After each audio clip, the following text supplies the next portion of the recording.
kon procès ñett ci ay influenceurs wala ñett ci ay daanaka partisan kenn ki nekk partisan APR ñaar ñi nekk partisan Pastef muy Lamine Darou ak it Boy Dakar Gaynde Macky aussi moom ñu bëri xam nañ ko bu baax a baax procureur bi nag ñoom ñetti ñëpp li muy sàkku ci moom ñoom ñoo di 6 mois ferme délibéré nag le 20 bi ñu mu jëm.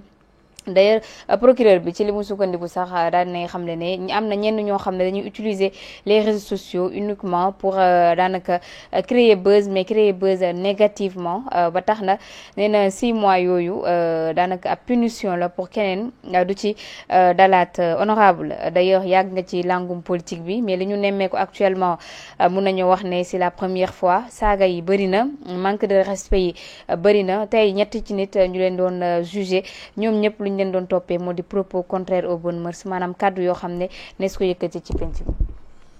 waaw man de sama gis-gis. politique kaay ñu baax la ak kaay ñu yokk. kaay ñu baax ak kaay ñu yokk. waaw moi j'ai l'habitude de dire que dans un débat politique. su amee ay écart de langage rek c'est tout sauf de la politique. parce qu'en vérité politique par définition on dit que c'est l'art de gérer la cité. alors wax ju ñëw wax xeju foofu. politique noble yi ñoo ko war a def soo gisee. c'est ce qui vive les valeurs.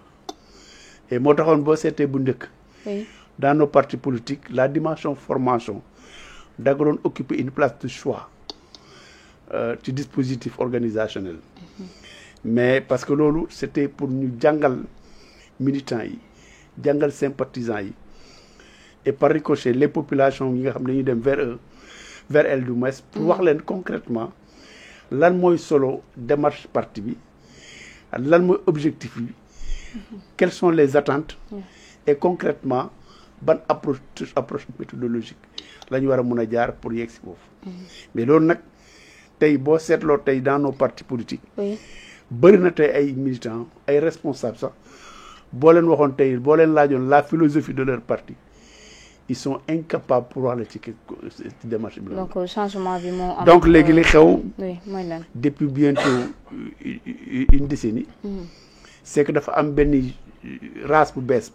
ñu tuddee seen bopp politicien. alors que nous ne sommes pas des politiques. ah bon. ah oui nous ne sommes pas des politiques. parce que politique. yow tey c'est un débat yi am yëpp c'est orienté c'est centré sur les personnes. alors que ça devrait être sur les démarches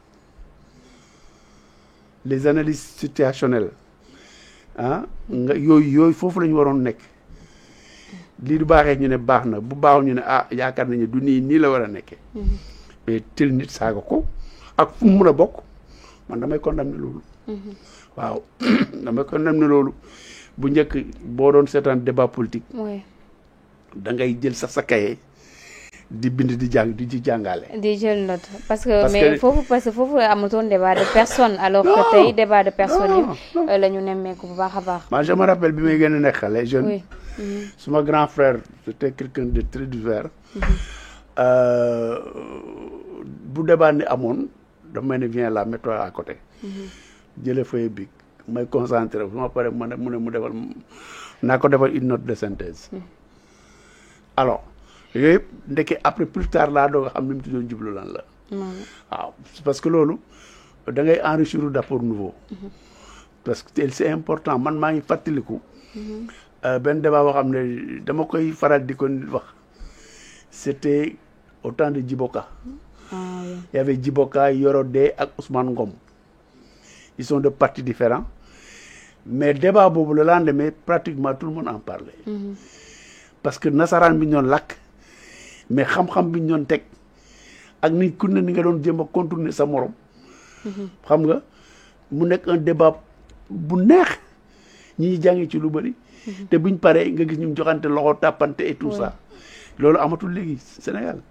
donc on condamne fermement tout acte visant par exemple à déstabiliser une personne maanaam nga ñëw déstabiliser ko dans le sens. par exemple de porter des injures yooyu vraiment loolu on doit dépasser ça. waaw loolu moom te loolu aussi je tiens à rappeler xam nañ ko sax que les partis politiques dañu war a dellusiwaat ci dimension formation boobu.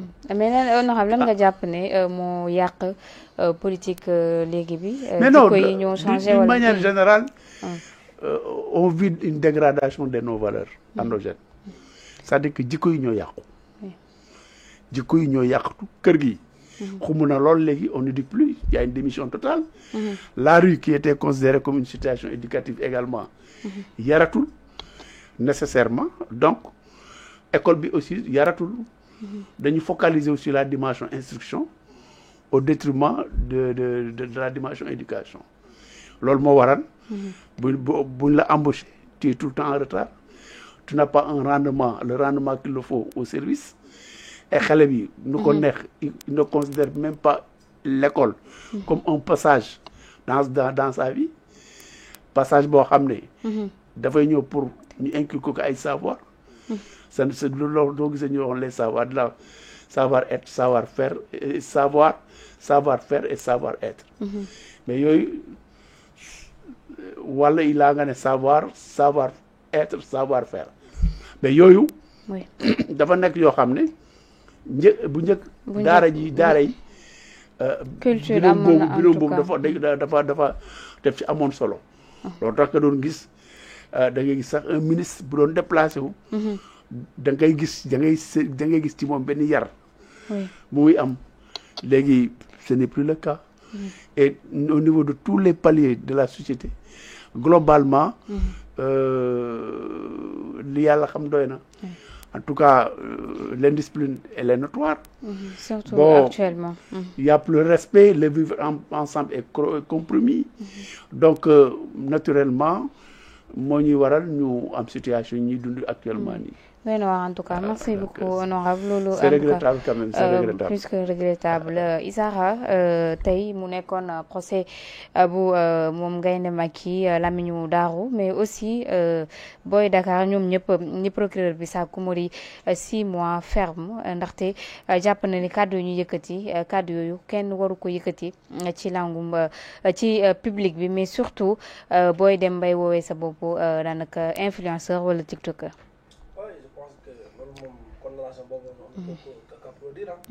waaw su ko ëppoon sax man pour man ce serait pas grave parce que. sa micro bi. voilà excusez-moi. man comme je l'ai dit tout à l'heure dama ne. maanaam 6 mois ferme. bu dee par exemple loolu lañ leen daan maanaam jàpp loolu noonu du ma bokk si ñi ñaawlu réquisitoire parquet. procureur parce que man dama jàpp ni. ci penc mi maanaam fi nga xamante ñëpp a ko bokk. képp ku fa yëkkati kaddu yi nga xamante ne kaddu yu ñaaw la kaddu